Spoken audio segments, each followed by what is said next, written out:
Hey guys, did you know that over 1 billion people watched the France vs Croatia 2018 World Cup final? FIFA said a combined 3.5 billion viewers, more than half of the global population aged 4 and over, tuned in to world football's ultimate competition for at least a minute.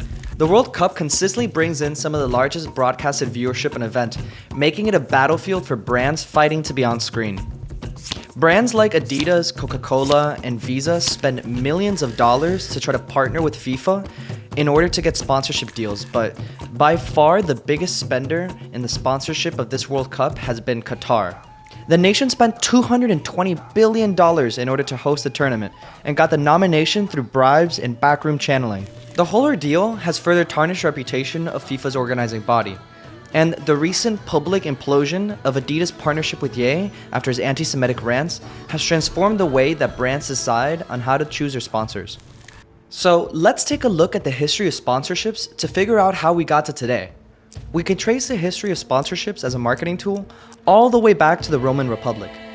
Elites who wished to gain the love of the people would host and sponsor public games and gladiatorial fights at their own expense. These games were massive events that provided some of the earliest mass engagement spaces, providing a large audience to influence for upcoming elections.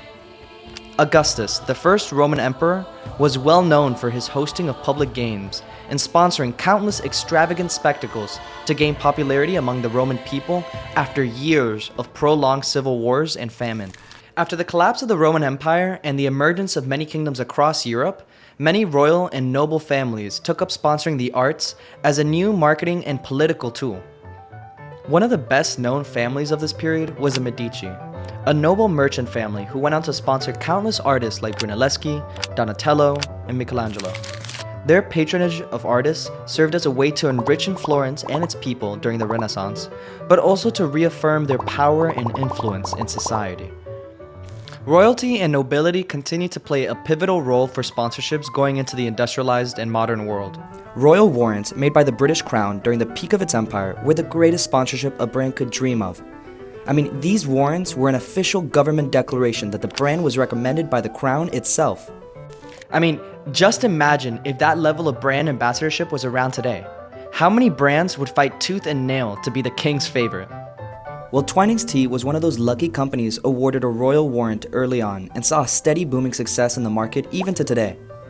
Now, while royal warrants are still a thing in the UK, their significance and impact in consumer purchasing are not as they once used to be. As technology kept advancing and mediums began to change, we saw the introduction of radio and television bringing new forms of sponsorships, like soap operas.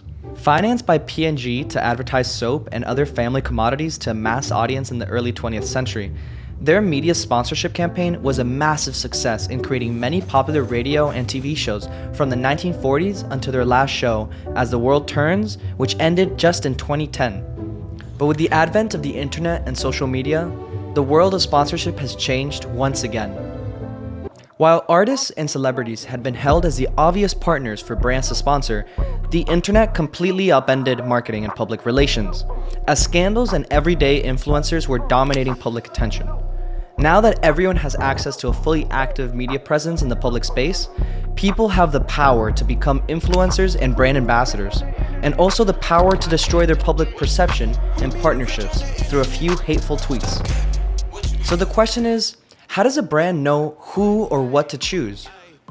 Well, to know what type of sponsor or brand ambassador your brand needs, you first have to know what your brand actually stands for.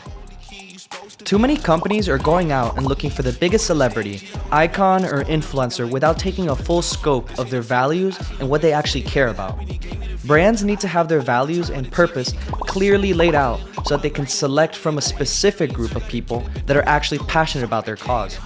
It's better to support and sponsor true believers of your mission than spend millions of dollars on a popular but superfluous partnership. Thanks for watching. If you'd like this and want to see more and learn about marketing, design, or business communication principles, check us out at rdlb.nyc and contact us.